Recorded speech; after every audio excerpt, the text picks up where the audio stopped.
Good morning, good morning. Welcome to our Sunday service. Whether you are with us online or here in person, we are glad you are here.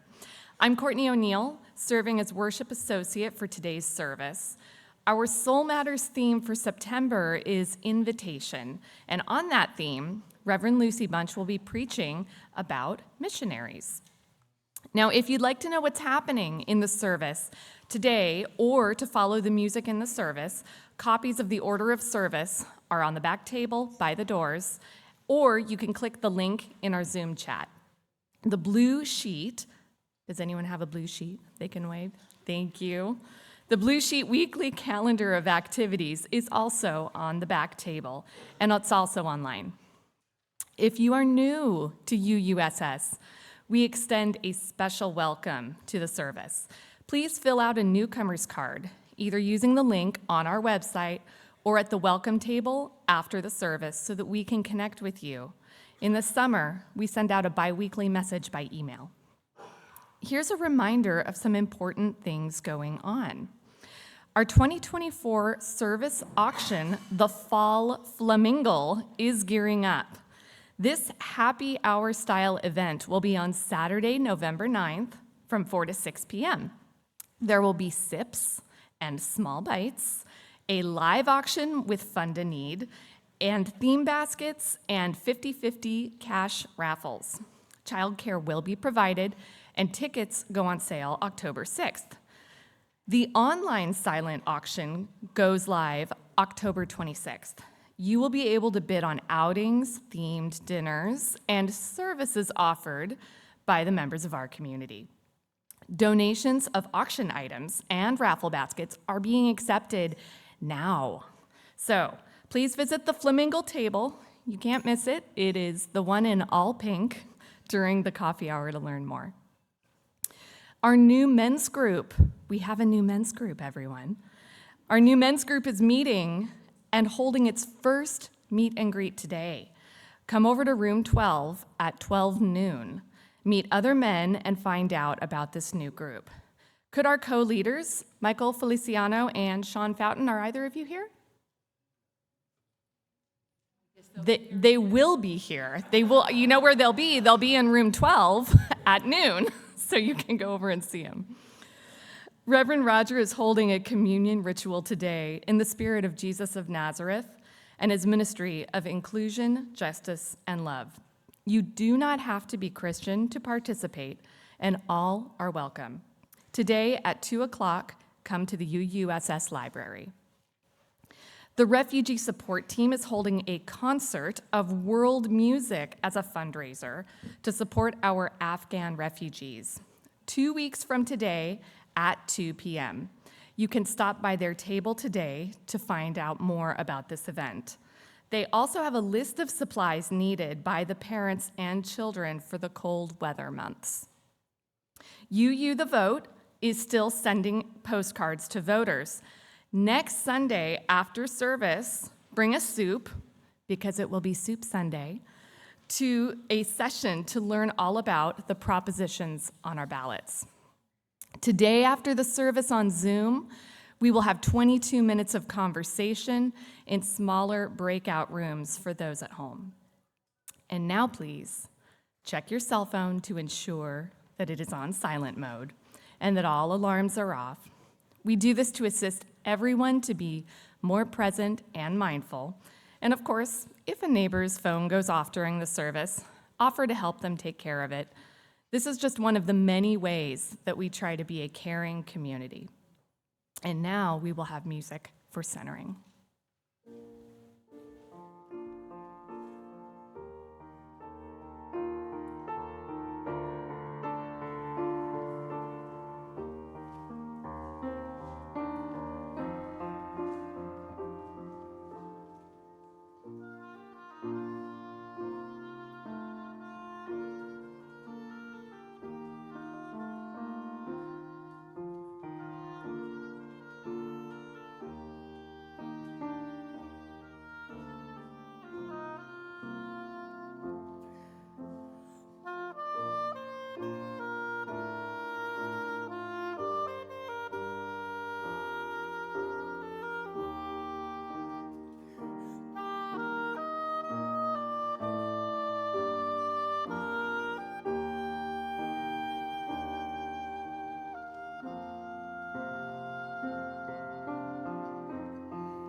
Good morning.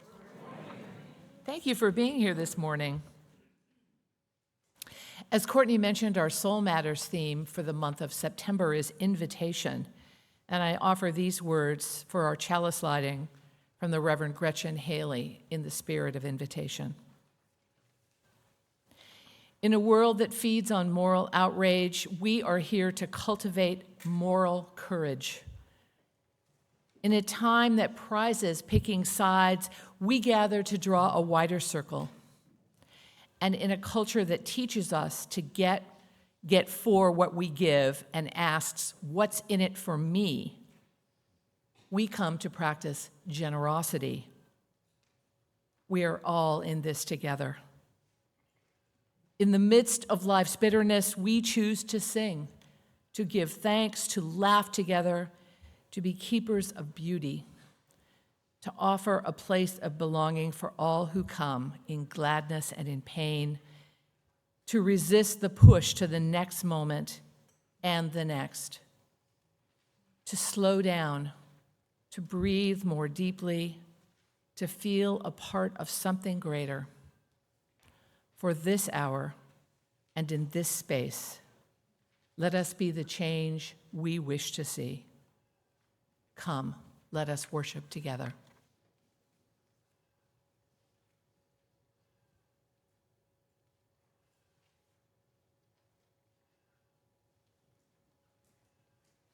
In the spirit of invitation, now I'd like to extend invitation to all those involved in RE, children and adult children alike, to gather and make their way out to the welcome hall, as of course we set your path by singing, you gotta put one foot in front of the other and lead with love. Put one foot in front of the other and lead with love. You gotta put one foot in front of the other and lead with love. Put one foot in front of the other and lead with love. I know you're scared. I know you're scared. And I'm scared too. And I'm scared too. But here I am. But here I am. Right next to you. Right next to you. You gotta put one foot in front of the other and lead with love. Put one foot in front of the other and lead with love. You gotta put one foot in front of the other and lead with love. Put one foot in front of the other and lead with love. Good morning. And welcome. Welcome to those who are visiting us for the first or second time, and welcome to those who haven't been here for a long time, and I'm really happy to have seen a number of you this morning. And welcome to those of you at home, and welcome to those of you from the future who will be watching this on YouTube. This is a caring community, and we observe that by our time of sharing joys and sorrows. If you have news for the ministers for a future Sunday, you can always find the link for the Joys and Sorrows form on the weekly email message that comes out on Fridays. And we have a few things to mention. First is requests for prayers. Our member Janet Lopes is out of town, but she has sent this note to us. My father is having significant medical issues. My mother is experiencing a lot of stress related to that. Please keep them both in your hearts and your thoughts. Thank you. And we extend our good wishes and love to Fred Hansen, who is 99 and has recently begun receiving hospice care. And though Fred is living with dementia, he remembers UUSS as well as his friends in the local United Nations Association. And he sends his good wishes to us. Several of the loved ones in our congregation have been living with unwelcome diagnoses or continuing health difficulties. They're rehabilitating from injuries. awaiting upcoming procedures, or they're in the hospital right now. And we hold them in our hearts. We also hold in our hearts those who are in crisis, those who are uncertain about the path ahead. And let us pause now to call them to mind, and perhaps even say their names aloud at this time into the space that we form together.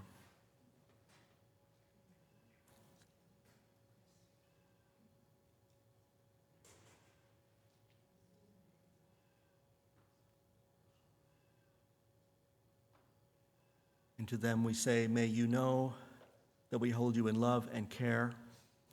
We send you wishes for strength and healing and peace, and we love you. We extend our compassion beyond these walls to places of strife and suffering. Hurricane Helena has been devastating in 4 states of the southeastern United States, causing dozens of deaths and widespread loss of homes and businesses and schools and habitat. We extend our condolences to the grieving and our care to the traumatized. As the wildfires continue in Southern California, we bear witness to the losses there, homes and neighborhoods and habitat for so many species of wildlife. We remember the workers and volunteers giving their time, helping those who are suffering in these places and in all places of disaster and need, including zones of human conflict and oppression. Let us continue to bear witness to the call of peace for all people. May we find a way for all to be safe and nourished and free from harm. And even with so much difficulty in the world, at the same time, people everywhere are expressing thanks for the gifts in their lives and celebrating the joys of life. Today we have a few to announce. Stephen and Angela Martin have written, "We'd like to share our joy that our 3-year-old daughter, Kestra, has made so much improvement in her speech and language development, and she has graduated from the preschool language development program. There was a time when we weren't sure she would talk, and now she won't stop talking." We are so proud of Kestra. And this congregation has news from Rosemary Dodd, who served as our ministerial intern last year. Last month, she began serving as the contract minister for the First Parish of Brockton in southern Massachusetts. And last Friday, she had her interview with our denomination's credentialing body, and it went well.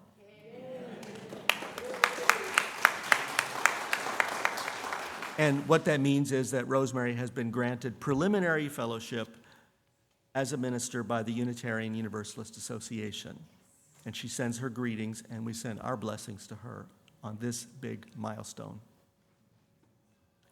May one another's occasions of joy help us all to look for sources of hope and reasons for gratitude. And now I invite you to join me in taking some time to center ourselves in body and mind.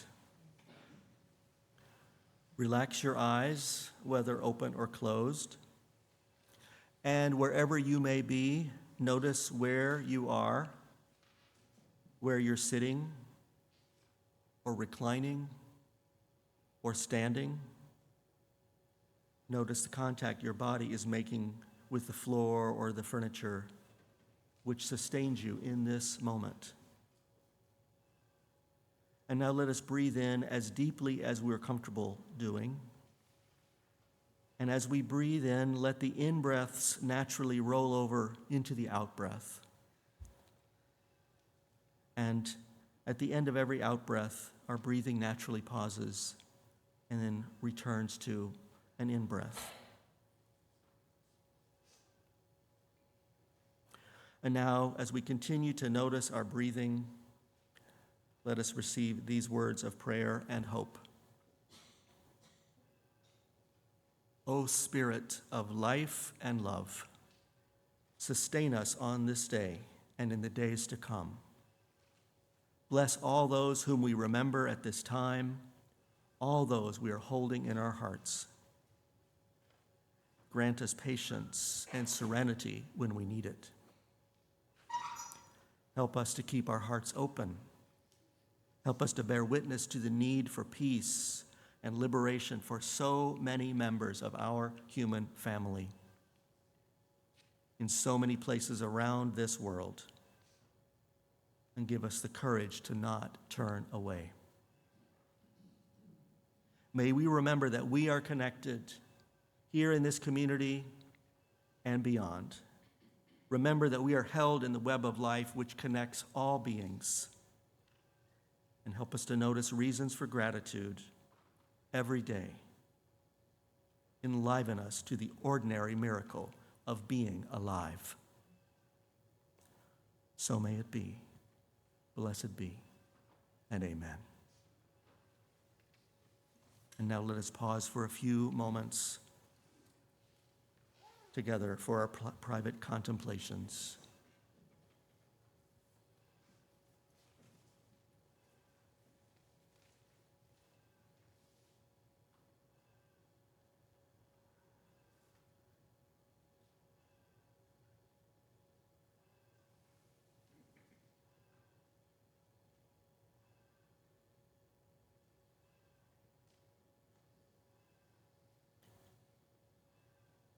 Blessed be, and amen.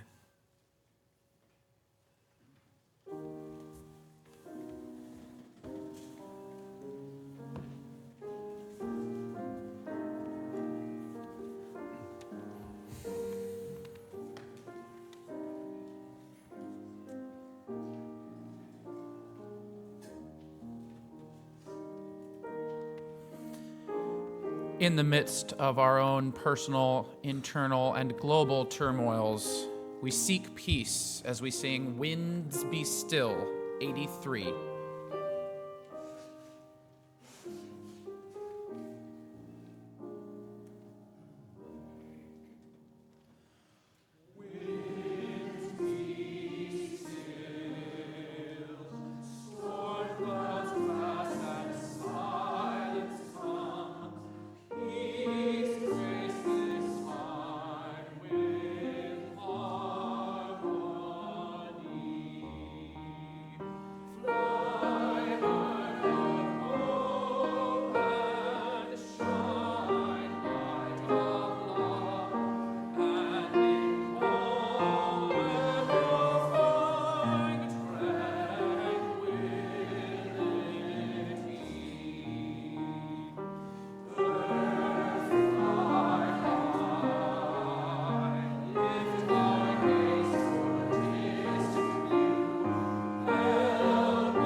Many of us have an image in our mind when we hear the word missionary.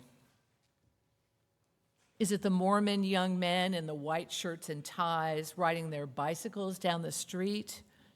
Or the Jehovah's Witness with their rack of pamphlets at an intersection at the park? Maybe you've read a book or seen a movie with a missionary theme, such as the Poisonwood Bible or the movie The Mission, from which the song Gabriel's Oboe was taken. Missionary work in the world began in earnest at the time when everything was opening up beyond clan and tribe. Religion spread as trade spread. Prior to that time, each area of the world had their own indigenous or tribal religion, and in most places, there was no separation of church or state. The religion of the ruler was the religion of the people. Most people would not even consider or know that there was another way of being religious until, of course, they were forced to by conquest or the changing religion of the ruler, or if missionaries came along. So how does a religion spread across a continent or across the world? Some of the spread was simply due to trade routes opening and people becoming exposed to new ideas and new ways of being religious. But generally, religion spread in three ways: conquest, conversion of the ruler, or missionaries. Islam in the early years spread primarily by conquest through the Arab lands and into southern Europe. However, when the Muslims conquered a territory like they did Spain and parts of Italy in 756, they didn't require people to convert to Islam. They did require them to pay a tax in order to practice their own religion. Under the Muslim rule between 1786 and 1492 in the Andalusia region of Spain, Jews, Muslims, and Christians all lived together in a reasonable peace. Christianity was spread through all three ways: conquest, rulers, and missionaries. Paul of Tarsus was the first great Christian church planter. After his own profound conversion experience, he traveled around the Mediterranean, sharing the message of Jesus and establishing churches all around the region. Many of the books of the New Testament are actually the letters he wrote to these congregations to encourage and sometimes chastise the congregations that he had set up in places like Rome, Corinth, or Galatia. But it was when the Roman Emperor Constantine converted to Christianity that it got a huge boost and became the state religion of the Roman Empire in 380 CE. It stayed that way until the modern era. Christianity spread aggressively through missionary work beginning in the 14th century, often going hand in hand with colonization from European countries. They would spread their religion and take over the territory. In this way, Christianity was spread to Asia, South America, and Africa. Imagine being one of those missionaries, going to a new land to share your religion, going to a place where you knew nothing about the culture, nothing about the language. Sadly, the Christian missionaries tended to resist the culture that they sought to evangelize, and they brought a sense of superiority about the religion and culture of the peoples that they met. The indigenous practices were often discouraged. Most of us who grew up in California were taught about the Catholic missions that dot the state. According to the Catholic Mission Foundation, in 1769, under order of the Spanish king, military troops and Franciscan missionaries were sent to the new land to colonize the territory and convert its native inhabitants to Christianity. This foundation of the California missions was established to maintain the missions and tell their story. And to their credit, and not all historic organizations do this, to their credit, they give an honest accounting. Prior to the colonization of the colonization of the territory by the Spaniards greatly disrupted the lives of the indigenous people, and the missions often provided the resources and refuge that they needed to survive.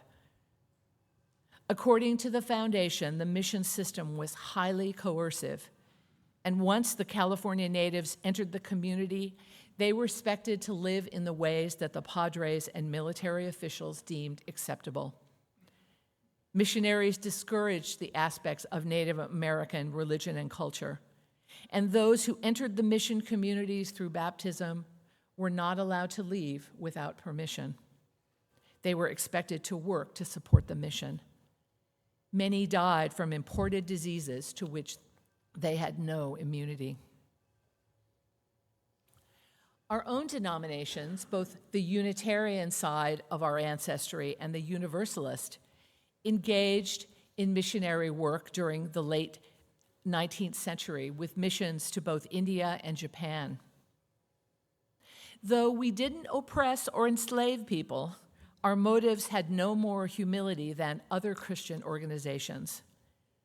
When speaking about the Japanese mission, one of the Universalist leaders said that the Universalists had a duty to civilize and teach these ignorant, wretched barbarians who nevertheless are our brothers. They expected to find nothing good in Japanese ideas and customs and saw it was their responsibility to replace these native customs with Christian practices. The Universalist mission got off to a rocky start. Surprisingly, none of the missionaries spoke Japanese.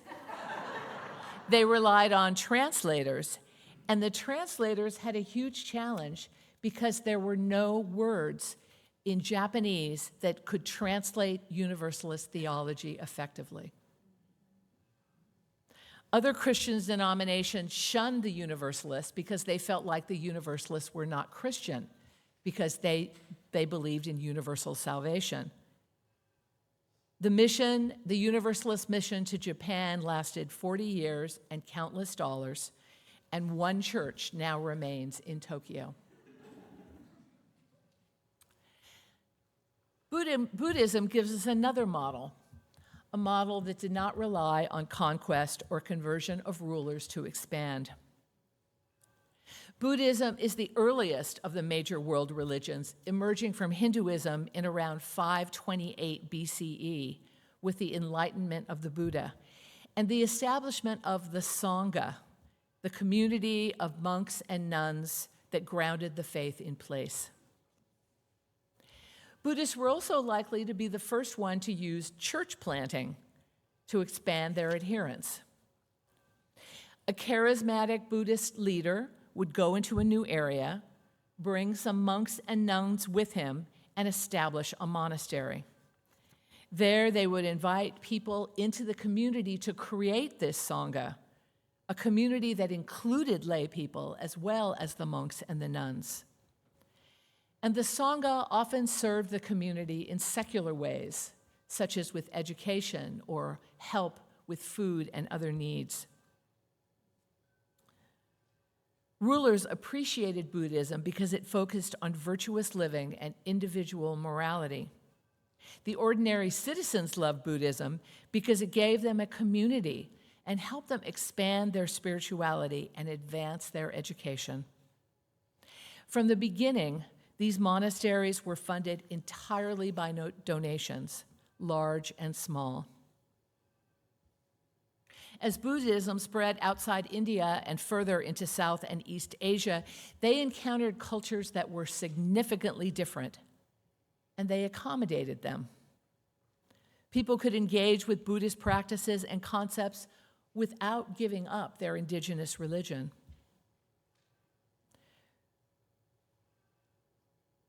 This approach was part of the whole Buddhist philosophy of loving kindness, but it was a really good growth strategy.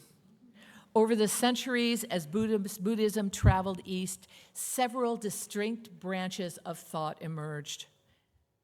Within 1,000 years after the Buddha's enlightenment, the religion he founded had spread throughout Asia. Within 1,500 years, it was worldwide.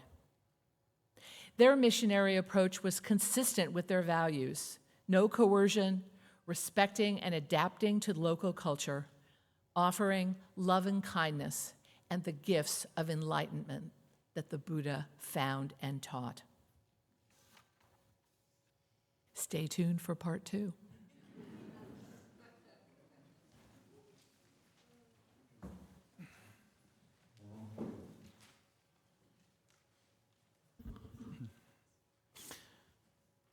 With additional words from the UU congregation of Gwinnett, Georgia.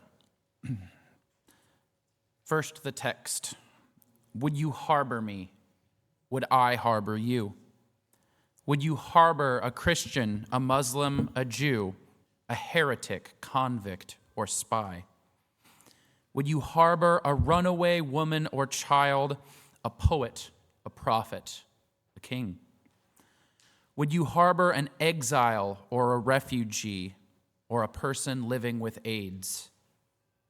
Would you harbor a Tubman, a Garrett, a Truth, a fugitive, or a slave? Would you harbor a Haitian, Korean, or Czech, a lesbian, or a gay? Isai Barnwell's haunting song, made famous by Sweet Honey in the Rock, offers a soul-searching challenge and speaks to the question that is prevalent in the news: who will harbor the refugees? Whether in response to climate crisis and resource limitation, employment, political violence, persecution, or war, the desperation of peoples around the world is ever prevalent. We see the perilous journeys taken by people from Central and South America, those hoping to escape conflict in Sudan, those fleeing the grip of the Taliban in Afghanistan. We cannot truly fathom the circumstances for the Palestinians crying out for refuge and asylum as they endure the unending barrage of Netanyahu's regime, and those who may soon be in similar situations in Beirut and throughout Lebanon. We could not envision the relevancy of the Haitians mentioned in these lyrics, written years ago, what it must be like to be the victims of fascism's aim of villainizing already vulnerable populations for their own gain. We are even faced with those who ask for sanctuary in our own country, especially trans members of our community.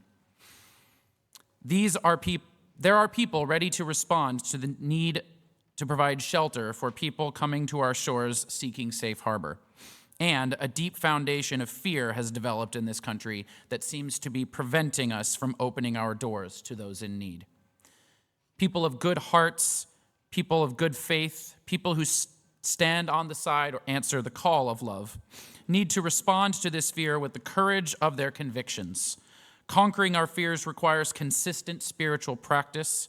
We are being called to seek that sense of deep connection within the interdependent web of life and tap into our core values and sense of purpose to put our inherent gifts and available resources to work.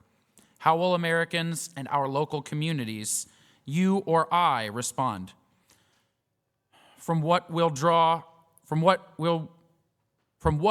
we draw the kindness and love necessary to meet the challenges ahead? Christians may ask, what would Jesus do? It's a good question. We might also ask, what would I do?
Morning. My name is Tracy Thomson.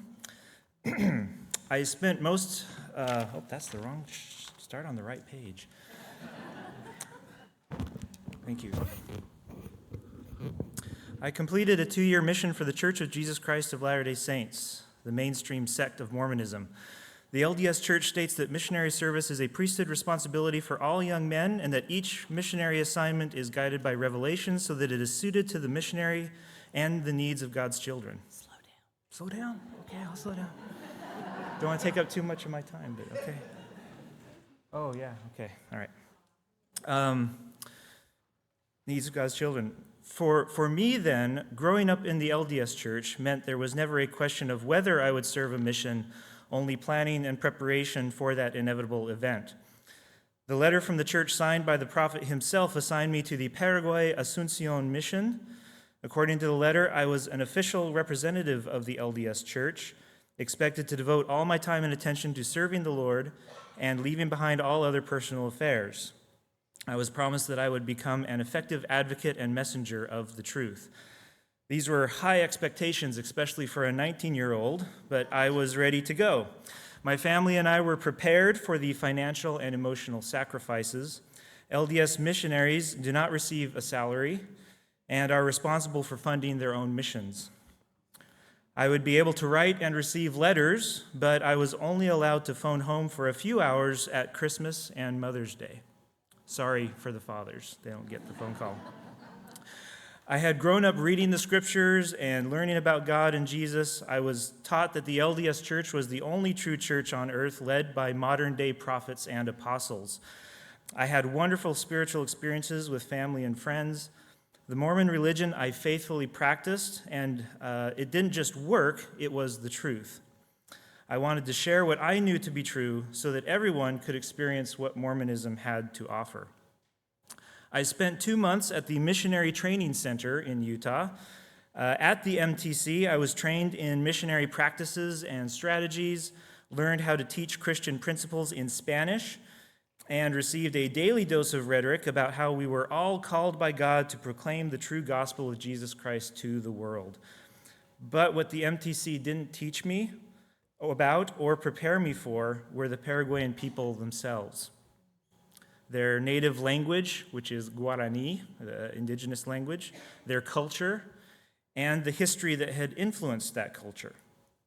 In the 1600s, Jesuit priests arrived in Paraguay and established missions among the indigenous Guarani people, which persisted for the next 150 years. And I should mention that unlike the missions here in California, the Jesuits afforded the Guarani some economic autonomy over their missions, which didn't go over too well with the Spanish and the Portuguese because they wanted to exploit that. The missions also protected the Guarani from slave hunters, Portuguese slave hunters in the area as well. However, in the 1750s, Spanish and Portuguese troops forcefully took control of these missions, eventually expelling the Jesuits from the Americans and killing many of the Guarani who had not abandoned their homelands. The 1986 film The Mission, for which the musical piece Gabriel's Oboe was composed, is based on these events. I have walked through the ruins of some of the beautiful churches and missions that were built by these people, occupied for generations, and then unwillingly abandoned. I spent most of my mission in rural towns and areas far from the relatively modern city of Asuncion, with significantly delayed contact to the outside world.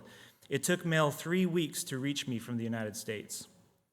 And that was if it reached you at all, One time, mission leaders spent nearly 2 weeks just trying to locate me and deliver a message from headquarters that I was to call home as soon as possible. When I finally got to a phone and was connected to my parents, they notified me that my grandpa had passed away and that his funeral had already taken place because of the delay. I spent nearly 5 months with only 3 missionaries in Pilar, a town on the banks of the Rio Paraguay.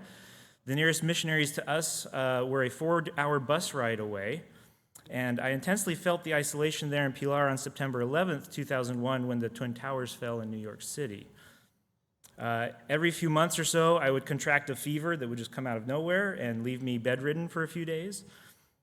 I saw plenty of poverty and hardship among the people on my mission, but I also witnessed true happiness and contentment. The Paraguayans knew how to experience joy in the moment. It was like second nature to them. Whether it was visiting with old friends, celebrating special occasions with family, or an impromptu pickup game of football, they would slow down, drop work, and savor the moments. I eventually fell in love with this beautiful country and its people. And then something happened. I stopped worrying about the numbers I was reporting back to mission headquarters. I started being more present with the people and their culture. I did more service projects. I freely shared my religious beliefs with others without goals, expectations, or ulterior motives. I went on hikes and excursions with local residents to see the places and visit the people important to them. There is a verse of scripture in the Book of Mormon which reads, quote, "I tell you these things that you may learn wisdom, that you may learn that when you are in the service of your fellow beings, you are only in the service of your God." For a teenager raised in rural Utah, 2 years in Paraguay gave me time to really open my mind and heart to the new languages, the food, the culture, and the people. I did try to learn Guarani. It was unsuccessful because it's a really difficult language with lots of different vowel sounds, but I did learn one phrase, Che apoe juisha. It means I jump like a little frog. And I learned that phrase and I kept it in my mind because whenever somebody would ask me, do you know, because we all speak Spanish, they're like, do you know Guarani? You're not one of us if you don't speak Guarani. And I would pull that phrase out, get an immediate laugh, and it would break the ice and everyone had fun. So, the mission also gave me the opportunity to truly apply some of the simple teachings of Jesus of Nazareth and his followers recorded both in traditional Christian as well as Mormon scripture. Thou shalt love thy neighbor as thyself. Do unto others as you would have them do unto you. God does not show partiality. He inviteth all to come unto him and partake of his goodness, and he denieth none that come unto him. All are alike unto God. While my personal beliefs and church participation may have shifted over the years, I continue to identify as a Mormon, and I would not trade my mission experience for anything. I still strive to be what the prophet promised I would become in my mission call letter, an effective advocate and messenger of the truth. Thank you.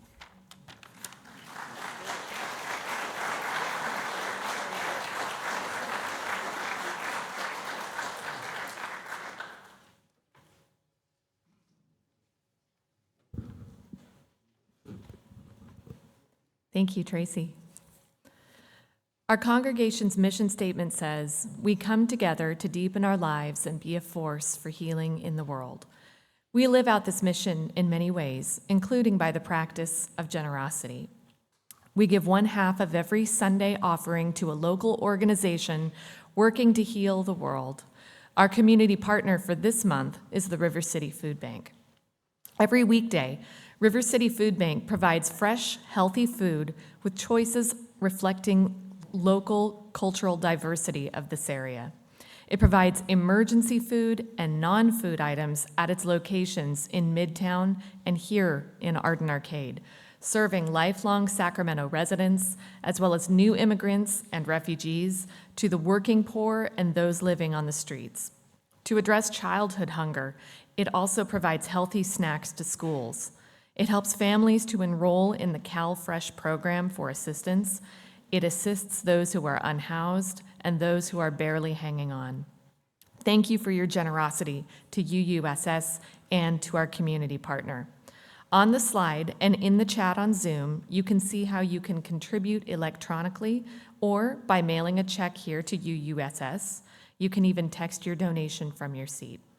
This morning's offering will now be given and received.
As the ushers bring forward the baskets, please join me in speaking our offering response.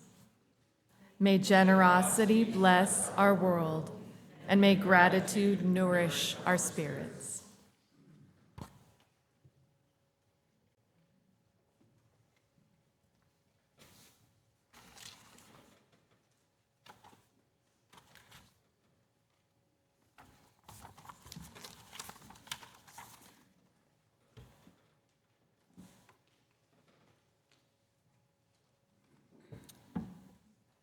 So the first part of my sermon this morning gave you an overview of the missionary effort of the world's major religions.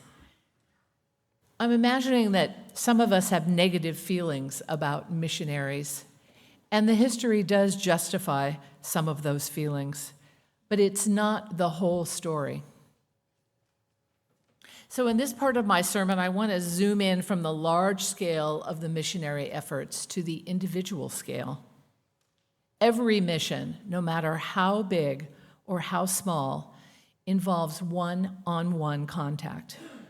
One person sharing their truth, their inspiration, their beliefs with another. Tracy named this effectively when he talked about his motives for going on his mission to Paraguay. I wanted to share what I knew to be true so that everyone could experience what Mormonism could offer. Where are you, Tracy? I want to thank you so much for sharing your story this morning. And as I read your remarks in preparation for this service, I got it truly in my heart that being a missionary is an act of profound courage and conviction, worthy of respect. You may not agree with a missionary's religious perspective, but you have to admire their commitment and fortitude. When I think of the Jehovah's Witnesses that come and knock on our door, I think many of us are sort of flummoxed by them. In a way, we may also pity them or consider that they've been duped. But they are out there speaking up for what is meaningful to them, and that alone is worthy of respect. So what motivates people to engage in missionary work?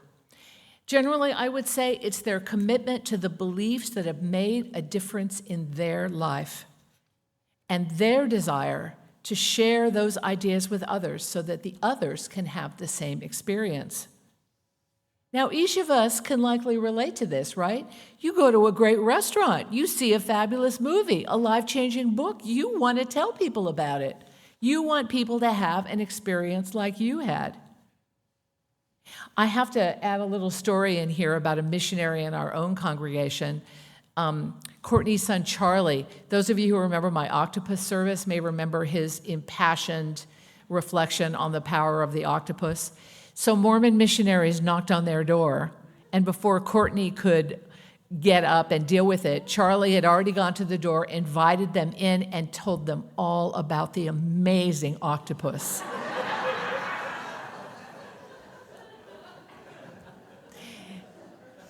Courtney said they didn't quite know what to do with Charlie.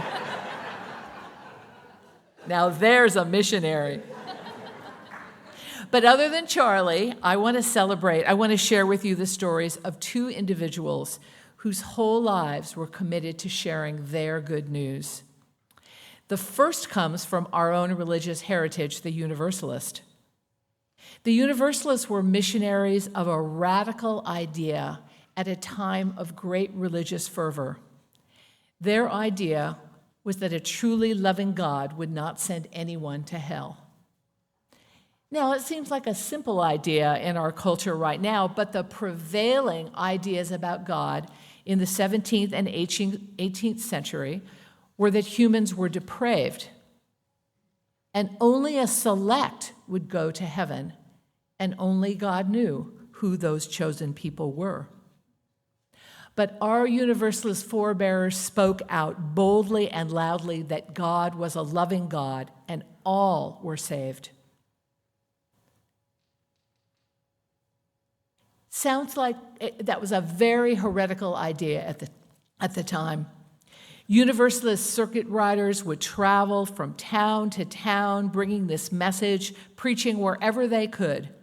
And one of the most committed was a man named Quellen Hamilton Shin, called the Grasshopper Minister, because he crisscrossed the country preaching the good news of universalism and establishing churches. He lived from 1862 to 1907 and dedicated his life unreservedly to the dissemination of Universalist ideas. According to our Unitarian Universalist Association, by the time of his death, he had preached in every state of the Union, as well as Canada and Mexico, sometimes giving a sermon a day. He had founded 8 churches, overseen the construction of at least 40 church buildings, and brought universalism to hundreds, if not thousands, of people. His basic message was simple: there is no hell for any of us to fear outside of ourselves. Let me repeat that. There is no hell for any of us to fear outside of ourselves.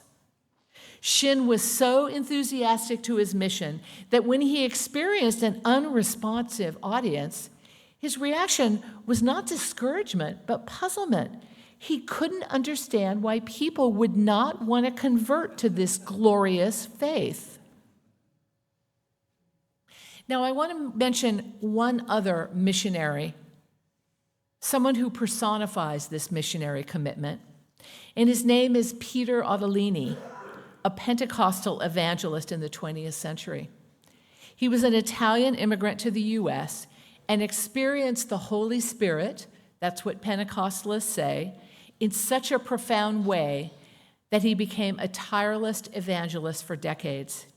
He planted churches around the United States, but then in almost a reverse form of missionary work, he returned to his home country and planted churches all over Italy. He and his family made many sacrifices for this work, going without food or even shelter for a time, so that they could put the money into the fledgling church, or he could go on another missionary trip to Italy. Now, you're probably wondering why I chose to include an Italian Pentecostal evangelist in my sermon today, or even how I came to know his story. Peter Ottolini was my great-grandfather. When I was studying in seminary in Rome, I mentioned to some of the faculty there, I was at a Protestant seminary, I mentioned his name to some of the faculty there to see if anybody knew anything about his work. I knew very little about his work at that time. Boy, did they know about him. Totally unbeknownst to me, he was very famous among the Protestant in Italy and credited with establishing churches all over the country. I had such a strong sense of pride in hearing this. Now, you probably figured out I'm not Pentecostal. I've never been Pentecostal, and I have some of issues with their practices and beliefs. I would likely feel uncomfortable in the church that my great-grandfather founded in St. Louis, which is now large and prosperous. But I do respect that for some people, the Pentecostal experience has a profound effect on their lives, and they feel liberated by the power of the Holy Spirit. My pride comes from the knowledge that a close ancestor of mine made such a profound commitment to what he believed to be true, that he had the courage to speak up and share something that was meaningful to him, even making a considerable sacrifice in doing so. That is part of my DNA. That energy and commitment is imbued in my call to ministry. Knowing that he is my ancestor gives me the courage to speak up for the beliefs and values that are important to me, the beliefs and values that I know will make a difference for others. So what about you? Can you imagine having a missionary spirit in your life? We have this new value statement in our denomination with love at the center. Are there ways that we can think about bringing this mission to others, this message to others? So next week, in part 2 of the missionary service, I will share more of our history in Unitarian Universalism and the power of the message that we have to share. And I will reflect more deeply on this question of what it means to be a UU missionary in the 21st century. I know what you're thinking. You're thinking that my intention is to inspire you to ask more of your friends to come to church. But that's not my intention. My intention is to inspire you to bring our values deeper into your heart. I am not concerned with whether Unitarian Universalism survives another century. It may not. I am concerned with whether our values can make a difference in our hurting world. I hope you will join me. Blessed be.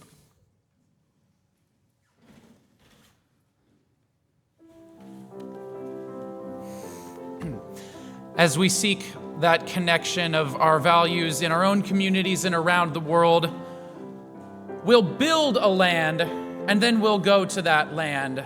So let's sing a little of both.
Thank you. As we prepare to extinguish the chalice, please join with me in speaking our shared intention.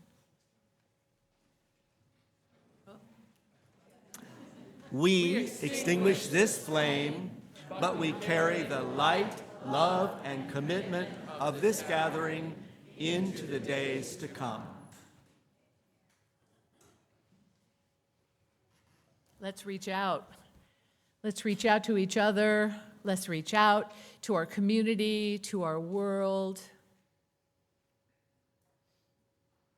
I wish for you the clarity and power of belief, of a faith that is so strong that you have to tell everyone about it.